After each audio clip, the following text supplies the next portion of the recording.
우리 함께 하나님을 찬양합시다. 우리 찬송가 436장 찬송가 436장 함께 찬양합니다.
아버지 하나님, 오늘도 우리에게 귀한 날 주셨습니다.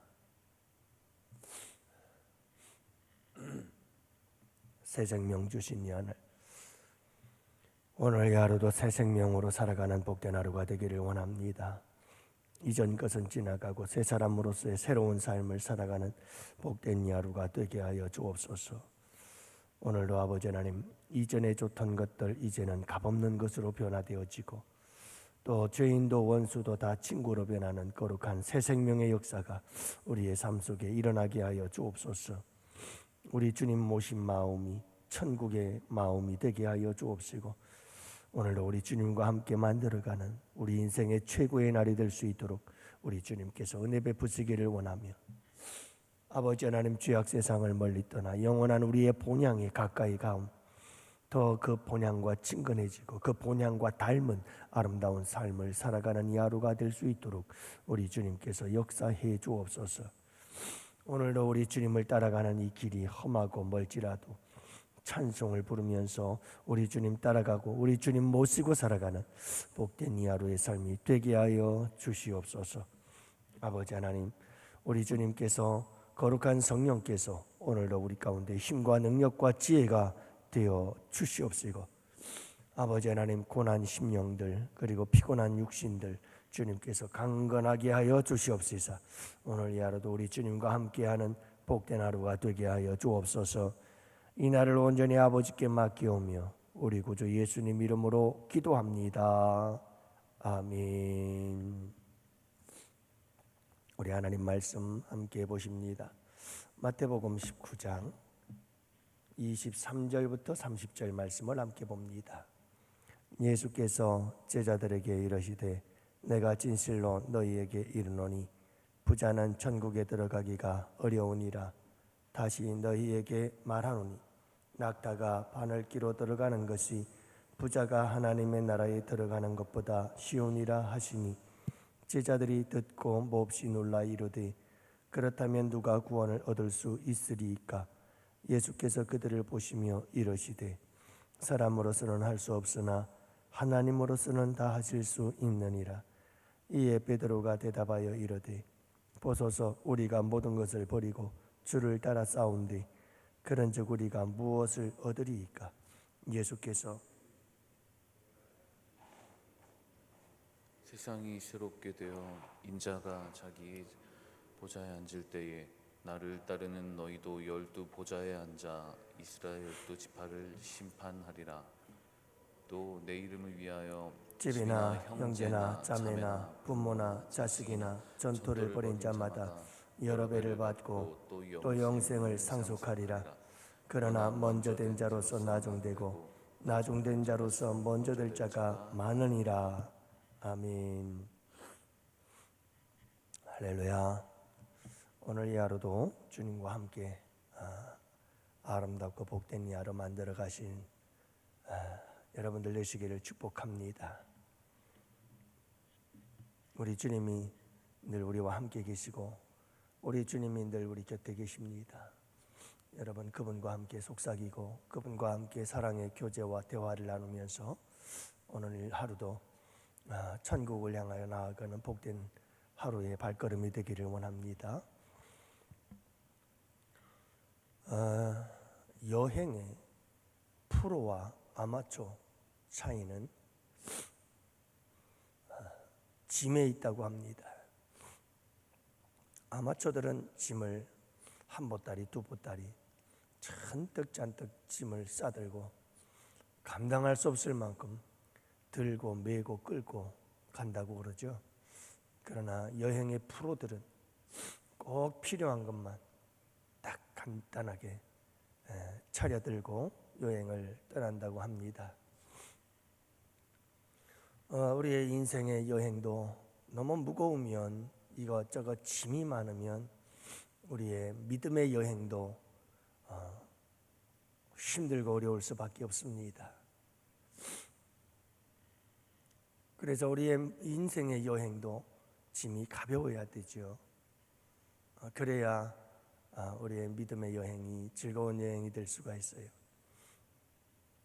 요즘 가을 장마가 들어서 이렇게 비가 많이 와서 곡식들과 과일들이 좀 걱정이 됩니다마는, 한참 가을 햇살이 따뜻해서 그 가을 햇살로 곡식과 과일들이 익어서 단맛을 내고 맛있는 맛을 내고 아름답게 탱글탱글 연걸어 가야 할 텐데 자꾸 비만 와가지고 좀 걱정이 되긴 합니다마는, 여러분, 지혜로운 농부와 어리석은 농부의 차이는, 지혜로운 농부는요, 여러분, 봄에 과일나무에 꽃이 다 피면 또 채소밭에 뿌린 채소들이 자라면 절대로 모든 꽃, 과일들 그리고 채소들 다 키우는 법이 없죠. 싹이 나서 어느 정도 자라나게 되고 꽃이 피어서 꽃이 다 피게 되어지면 그때 꼭 농부들은 하는 일이 있습니다. 속가내기라는 게 있죠. 그래서 아주 튼실한 꽃과 과일들 몇 가지만 남겨놓고 다 뜯어냅니다. 채소도 마찬가지죠. 우리 여기 텃밭에 상추를 심었었는데 모종을 사다 심은 곳은 괜찮지만 씨를 뿌린 데는 상추가 잔뜩 올라오잖아요. 그냥 내버려두면 안 되죠. 어느 정도 자라면 다 속간해줘야 됩니다. 그래야 상추가 튼실하게 잘 자라나게 되어 있어요. 이렇게 속간내기를 잘 해야 돼요. 속간내기를 잘 해야 돼요. 오늘도 여러분들과 함께 하나님 나라, 희락의 나라, 행복의 나라, 우리가 하나님의 나라, 여러분 이 행복한 삶을 살아가기 위해서, 그러다 영원한 하나님의 나라에 들어가려면 어떻게 해야 될까? 그 세 번째 이야기인데요. 계명을 지키라, 그 다음엔 주라, 그리고 오늘 말씀에는 우리 주님께서 버려라 이렇게 말씀하고 계십니다. 이게 천국의 원리죠. 베드로는 예수님께 이렇게 묻습니다. 27절 말씀에 보면 벗어서 우리가 모든 것을 버리고 주를 따라 싸운대 그런즉 우리가 무엇을 얻으리이까?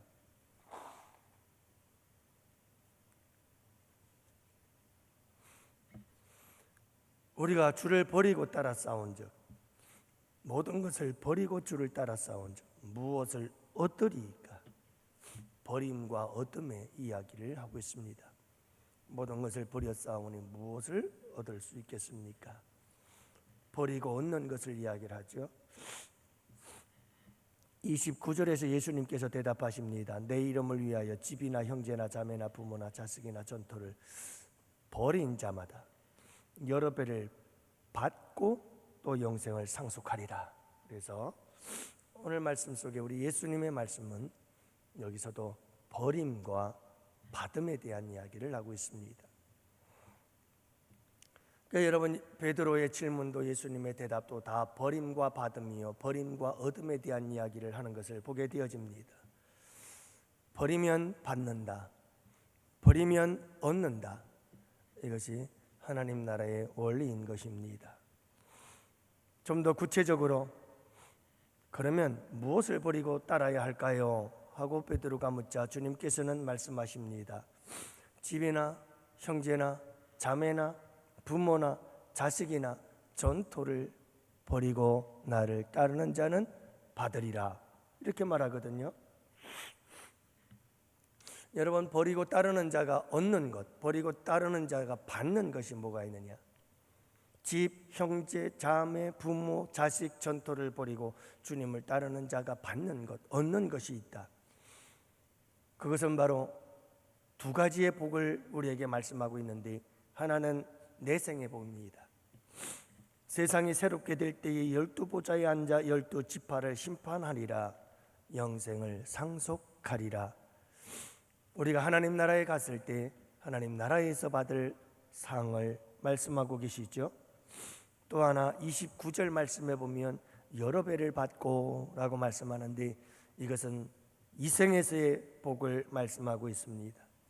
마가복음 10장에서 보면 여기서 똑같은 말씀을 하시는데, 복음을 위하여 집이나 형제나 자매나 어미나 아비나 자식이나 전토를 벌인 자는 금세에 있어 집과 형제와 자매 모친 자식과 전토를 100배나 받는다. 이렇게 말했어요. 100배나 받는다. 그러니까 여러 배를 받는다고 오늘 본문은 말씀하고 있고, 마가는 100배를 받는다고 말씀을 하고 있는 거죠. 그러니 여러분 우리가 이 세상에서 주님을 위해서 버리는 삶을 살게 되면 하나님 나라에 가서도 복을 받을 뿐만 아니라 이 세상에서 사는 날 동안에도 100배의 복을 받을 것이다 라고 하는 것을 약속해 주고 있습니다. 버리면 받습니다.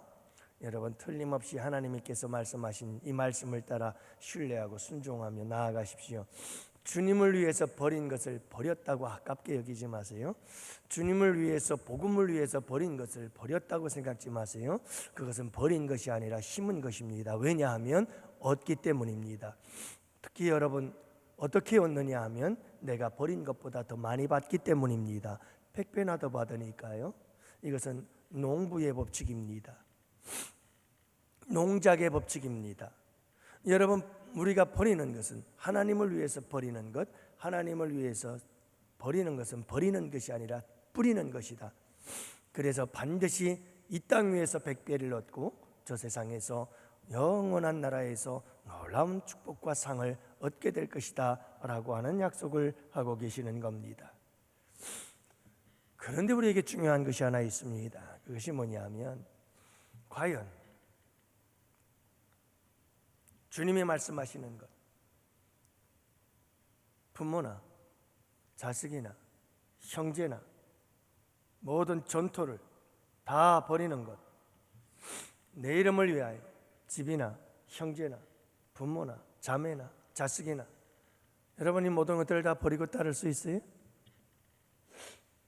이 말씀에 대한 우리의 해석입니다. 여러분, 이 말씀에 대해서 흑백 논리로 접근을 하면 위험합니다. 흑백 논리라고 하는 것은 이거 아니면 이거다 라고 하는 논리입니다. 여러분, 복음을 위해서는 싹 다 버리고 오직 복음을 위해 따라가야 된다. 그러니 버리자.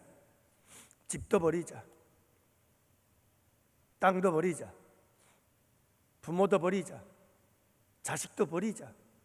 모든 것 다 버리고 오직 주님만 따라가자. 어디서 하는 거죠? 이단들이 잘하는 거예요. 이단들은 모든 걸 다 버리고 따라야 돼요. 흑백 논리예요. 이 말씀을 흑백 논리로 접근을 하면 우리는 다 버리고 갈아야 됩니다. 다 버리고. 그러나 우리 주님께서 하시는 말씀은 그런 말씀이 아닙니다.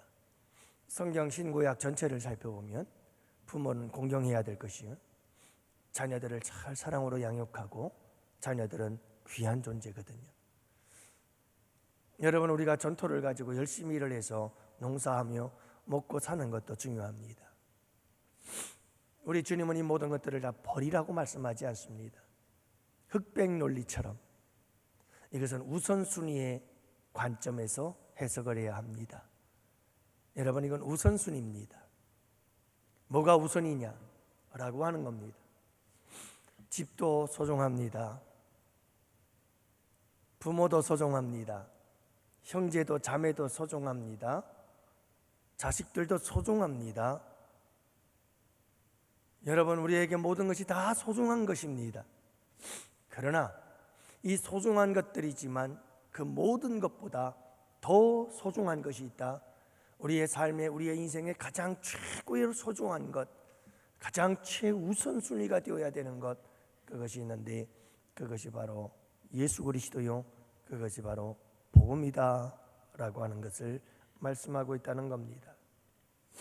여러분, 우리는 이렇게 버림의 삶을 살아야 됩니다. 주님을 위해서라면 소중한 것들이 여러 가지 많이 있지만 우리 주님보다 소중한 것은 없어야 된다 라고 하는 관점에서 이 말씀을 해석하고 따라가야 합니다. 이렇게 여러분, 정말 주님을 따르기 위해서는 여러 가지 버려야 될 것들이 참 많습니다. 여기서 외적인 것들을 많이 말씀하고 있습니다만 사실은 버려야 되는 것들 가운데 가장 중요한 것은 내적인 것입니다. 내 안에 있는 것들을 버리는 것이 상당히 중요합니다.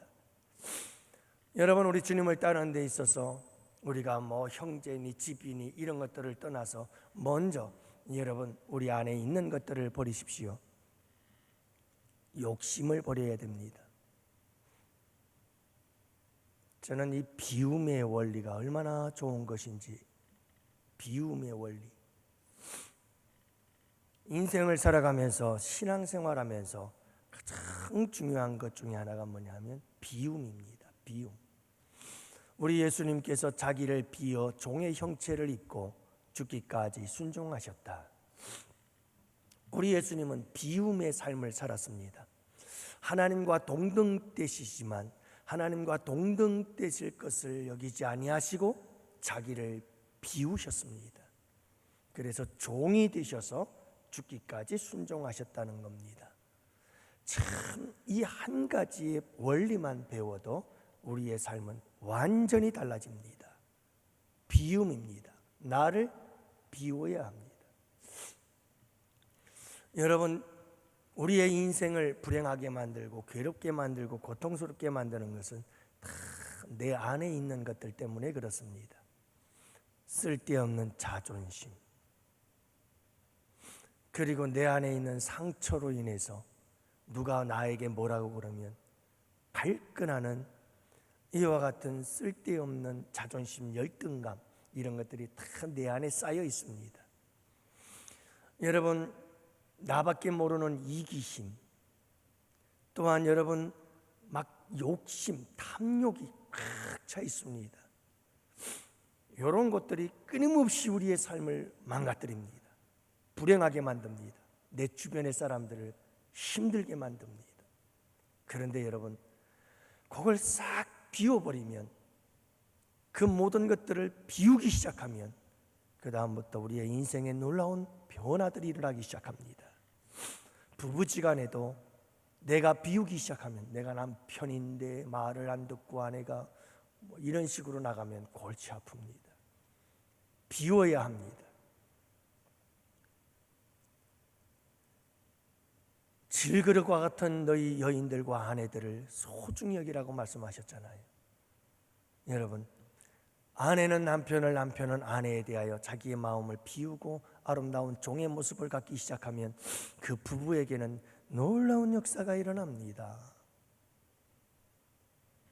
가정에서도 마찬가지입니다. 교회에서도 마찬가지입니다. 어디를 가도 여러분들의 인생이 달라집니다. 문제는 너무 내가 살아있어서 아주 내가 독버섯처럼, 아주 이 독사처럼 고개를 쳐들고 나 자신이 너무 살아있어서, 그래서 끊임없는 내가 또 다른 나와 끊임없이 부딪히며 그렇게 인생은 불행하고 괴롭고 고통스럽게 살아가게 되는 겁니다. 사랑하는 성도 여러분, 버리는 연습을 하십시오. 자꾸 버리는 연습을 하세요. 이 버리는 연습은 천국에 소망을 두면 둘수록 버림의 삶이 가능해집니다.